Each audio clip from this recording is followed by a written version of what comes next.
అందరికి first of అలానే ఉంటది. మార్నింగ్ మళ్ళీ ఇంకోసారి షూటింగ్ రావాలి. సూపర్ అంటే మామూలు క్రేజీగా లేకపోతే చూస్తుండే ఒక ధూమ్ వస్తుంది. దుమ్మేసింది దుమ్ము ఫైట్ ఇంటర్వెల్ తర్వాత ఫైట్ ఇంటర్వెల్ నేను చెప్పొద్దు. రేపు వచ్చి టేప్ చూడండి. ర్యాంప్ దుమ్ము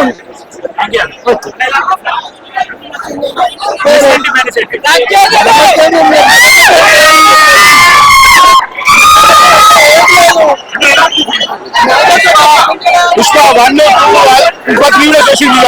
అలాగే పుష్పరాజు కాదు, పుష్పరాజు అయిపోయాడు. ఇంటర్వెల్ సీన్ చాలా బాగుంది. చాలా బాగుంది. చాలా బాగుంది మూవీ అయితే. అందరు చాలా 3 సంవత్సరాల నుంచి తీశాడు కదా, చాలా కంపల్సరీ ఒక్కసారి వర్త్ అందరు చూడాలి. Go watch and theatres come on.